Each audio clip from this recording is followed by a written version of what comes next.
그리고 지금부터는 우리 선생님 개인을 모셨으니까 선생님 개인 이야기를 중심으로 다시 한번 원풍 이야기, 그리고 사실은 그 927 얘기가 초점이 아니라 그것도 중요하지만 전 그 이후의 얘기가 더 의미가 있다고 생각하거든요. 지금 어떻게 이 진행되고 있고, 그래서 이 사건을 바라보고 있는 국민들이 그럼 어떻게 어떤 마음을 가지고 도울 수 있을지, 아니면 뭘 해야 될지 연대의식을 가지고 그런 거에 대해서 좀 궁금증이 있습니다. 예. 선생님은 먼저 좀 제가 여쭤보고 싶은 거는, 그러면 원풍에 들어가시기 전에 예. 들어가시기 전에는 어떻게 생활을 하셨는지. 원래 강원도에서 사셨잖아요, 선생님. 예, 강원도 철원에서 태어나고 이제 어린 시절을 보냈는데요. 굉장히 그 부모님이, 어머니나 아버지가 다 그 고향이 그 민통선 안에 있는 거예요. 철원 분이시던데 민통선 안에 계셨고, 어머니 아버지 말씀에 의하면 어느 날 그때는 결혼을 안 할, 피난 가셔서 결혼을 하셨다 그러는데, 뭐 미군들이 생전 처음 보는 흑인 병사, 백인 병사 이런 군인들이 와서 총 들고 피난 가라. 빨리 이 차를 안 타면 죽여버리겠다고 하니까. 그러니까 그때가 6.25 나기 전에는 거기가 그 이북이 통치하는 지역이었잖아요. 그러니까 이제 미군들이 들어와서 다 피난을 시키는데 그 강나루에다가 다 이렇게 쏟아놨다고 하더라고요. 강나루면 욕인데요, 바로. 예. 네. 그러니까 한강 다리가 끊어졌더래요. 네. 그래서 한강 다리를 건너지 못하고 그 강나루 이렇게 밭에다가 이렇게 다 뭐 뿌려놓고, 그러고서는 뭐 죽 써서 주고 이렇게 했다 그러더라고요. 그래서 거기서 3년 피난살이를 하고 이제 고향으로 가라. 그런데 고향은 이미 갈 수가 없고, 그래서 최북단에 있는 그 휴전선 앞에 있는 네. 마을이에요. 그 마을에 그 당시에 뭐 그 미군들이 집을 줘줬다고 해요. 그래서 마을이 굉장히 컸어요. 그래서 거기에 부모님이 계셨고, 뭐 철원은 또 그 6.25 때 한 달에 뭐 주인이 뭐 26번인가 7번인가 바뀌었다고 하잖아요. 그래서 예. 굉장히 그 척박한 그런 환경이었어요. 그러니까 뭐 땅 한 평도 없고 이러는 부모님 밑에 뭐 자식이 맞딸이었으니까 굉장히 가난했죠. 뭐 배도 고픈 적도 있고. 그래서 어렸을 때 꿈이 빨리 커서 그때는 국민학교라는데 국민학교 졸업을 빨리 하고 서울 가서 공장에 들어가서 돈 벌어서 동생들 공부 가르치고 또 뭐 좀 집 좀 부자 되게 하고 이런 게 꿈이었었죠. 나 60 몇 년도인지 모르겠어요. 초등학교 졸업하자마자 처음에 뭐 공장에 갈 수 없더라고요. 공장도 그 당시에 들어가기가 좀 이렇게 어떤 정보가 있어야 됐고 연계가 있어야 되는데 없어서 이제 식모살이를 좀 갔었죠. 그러니까 보통 이게 들어보면은 실제로 우리 70년대 이제 공장 오셨던 분들이 시골에서 오신 분이 많잖아요. 예. 그렇죠. 그럼 전 처음 한 게 나이대가 14살, 15살 이게 가능하다는 게, 원래는 그러니까 지난번에 우리 정문 선생님 얘기 들어보니까 본인들 나이로는 들어갈 수가 없으니까 언니들 이름으로 속여서 들어갔다고 말씀하시더라고요. 그러니까 그 당시에도 14살, 15살짜리 소녀를 공식적으로 쓸 수는 없는 거잖아요, 선생님. 예. 그래서 속이고 들어가는 거죠, 결국은. 예. 속이고. 그래서 저는 이제 그 공장도 연결이 안 되니까 식모살이를 간 거죠. 네. 근데 식모살이 가서 공장을 들어가야 되는데 그게 이제 소원인 거예요. 네. 그 나이가 이제 17살 때 크라운 제가를 제일 먼저 들어갔어요. 크라운 제가. 예. 산도. 예, 예. 크라운 산도 나오는데 그 산도 비스켓 포장을 네. 했습니다.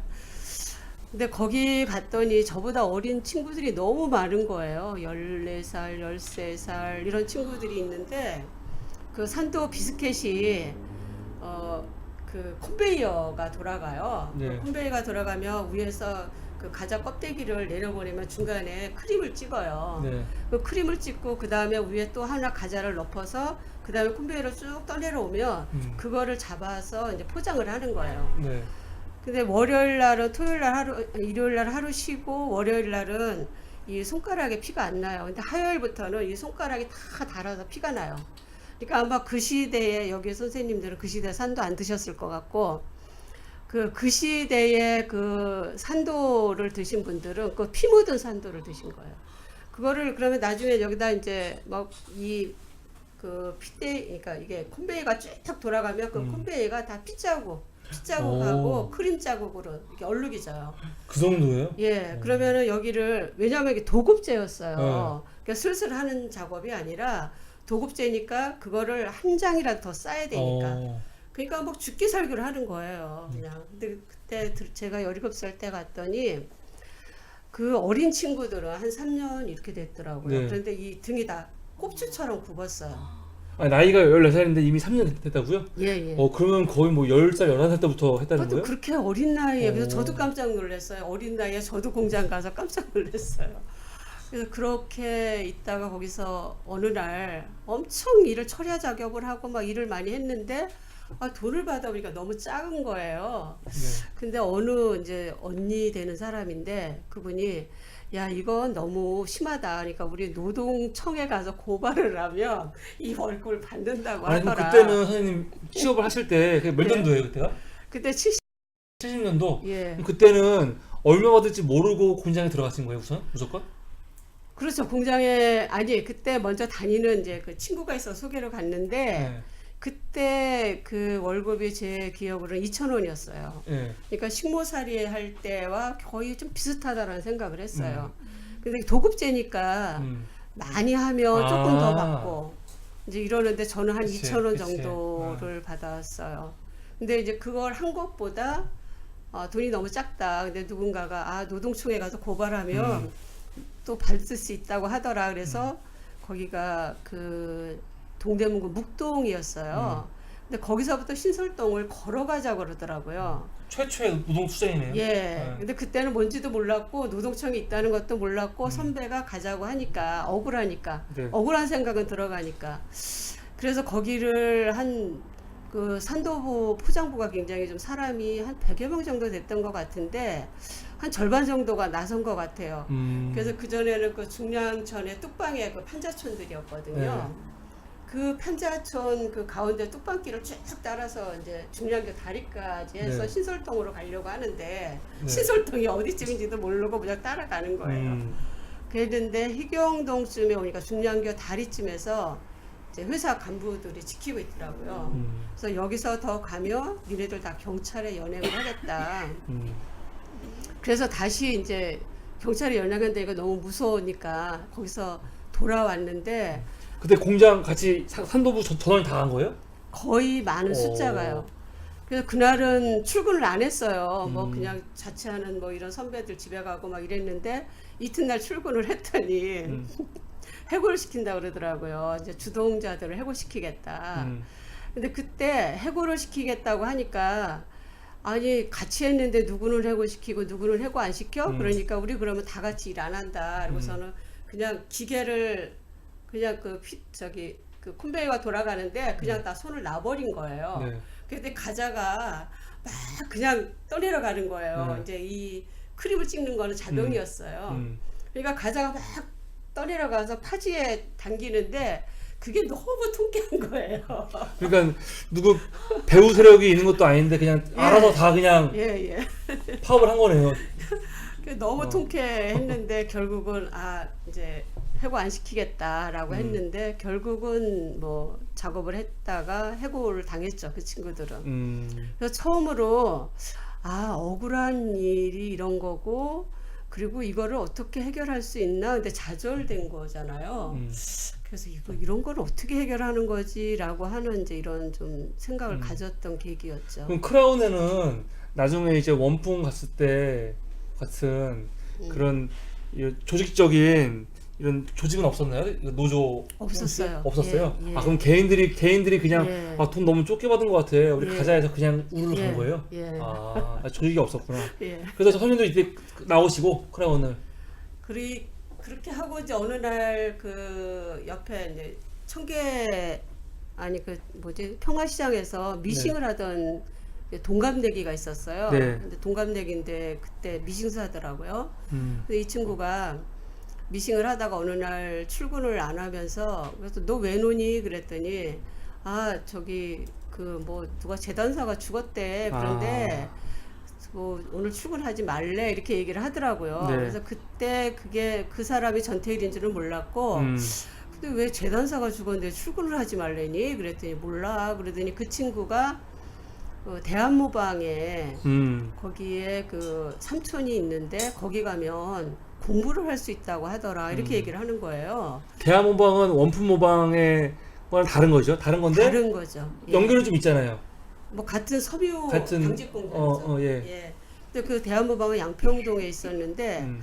이 친구가 하면서 길리 간다고 하더라고요. 근데 공부한다는 거에 확 깨버린 거야 제가. 공부를 시켜준다고 회사에서요? 예. 어. 학교도 다닐 수 있다고 하더라. 근데 사실 저는 정규적으로 뭐 초등학교 졸업하고 중학교 가고 이러지 않으면 공부를 할 수 없다라고 생각을 했어요. 뭐 검정고시 이런 정보가 전혀 없었어요. 공부를 한다는 거에 이제 정신이 확 깨가. 그럼 나도 거기 갈래. 그래서 어떻게 가냐 그랬더니 처음엔 기술을 배워갖고 오라고. 근데 이제 기술을 배운다는 게 쉽지가 않더라고요. 이제 이렇게 그 지포 기술을 배워오라 네. 그러더라고요. 천을자는. 예. 근데 그거를 취직하려니까 마땅치가 않았어요. 근데 나중에 이제 돈을 주면 취직할 수 있다고 하더라. 그러니까 뇌물을 주면. 그래서 그 당시에 그러면 돈이 얼마냐? 그러니까 5,000원이라 그래요. 그러니까 2달 월급이 되는 돈이었어요. 그래서 어머니께 얘기를 하고 그리고 이제 그 5,000원 뇌물을 주고 그리고 대한모방을 갔는데 저는 그때 지포과를 안 가고 방적과로 갔어요. 근데 이제 공부를 하겠다는 열망으로 갔으니까 공부를 하고 싶은데 이제 돈도 들어가고 그러는데 뭐 회사 간부들이 공부를 가르쳐 준다고 해요. 그러니까 무조건 갔어요. 갔더니 뭐 주산도 가르쳐 주고 뭐 그 영어도 좀 가르쳐 주고 세 가지 한문도 가르쳐 주고 이렇게 세 가지를 가르쳐 주고 그래서 몇 개월 공부를 했어요. 그러다 보니까 더 욕구가 생기는 거예요. 그래서 또 공부를 하려면 어디로 가니? 그러니까 영등포에 한림학원, 중앙학원 이런 데를 가라. 그럼 거기 회사가 되게 나쁘지 않네요. 인간적이네요. 얼핏 듣기에는. 예, 굉장히 고마웠죠. 어. 굉장히 고마웠는데 내용인즉은 다른 데로 가는 거, 그러니까 다른 노동자들을 만나는 거를 차단한 거죠 하나에. 근데 그 전에 제가 입사하기 전에 뭐 산성 같은 데 갈까봐. 예, 산업선교의 그 이제 조지성 목사님을 불러서 그러니까 기독교 그 회사예요. 그러니까 뭐 하여튼 사장도 장로, 뭐 계장, 부장 뭐 모두가 다 교회 나가는 사람들인데 그런데 그 조 목사님 불러서 이렇게 거기는 항상 기숙사생들이 일주일에 한 번씩 예배를 봐야 돼요. 근데 아마 조 목사님 불러서 보다가 신앙이 없는 사람도요? 무조건 예, 운동으로? 무조건 봐야 돼요. 외출 금지시키고 방마다 다 찾아서 다 들어가야 돼요. 지금 같으면 예. 상상할 수 없는 일이네요. 예. 근데 예. 조 목사님이 오셔서 한번 하고 그 산업선교의 회원들하고 이제 좀 문제가 생기면 다 차단을 했던 거더라고요.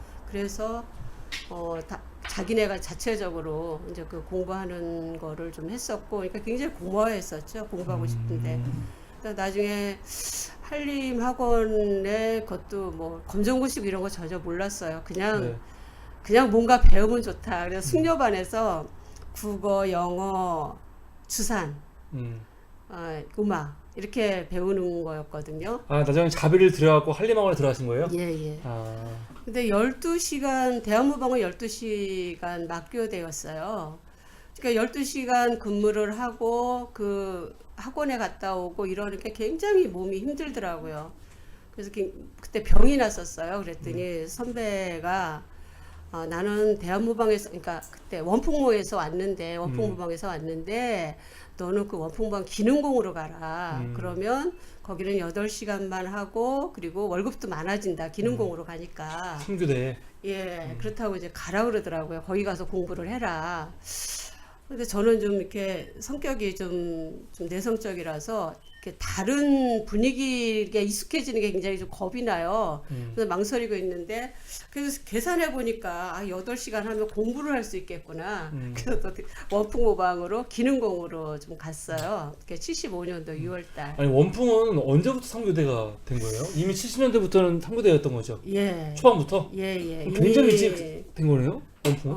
그러니까 60년대는 12시간을 했고요. 60년대는? 예. 그러다가 이제 아마 70년도 초반부터 이렇게 8시간 3교대로 했는데 제가 갔을 때는 원풍 그러니까 한국모방이었거든 원래. 네. 한국모방에서 그 아까 이제 그 대표님이 얘기해 주셨듯이 이제 노사 경영 체제로 부도난 회사를 살려서 그 원풍 산업으로 이제 네. 인계를 해줬어요.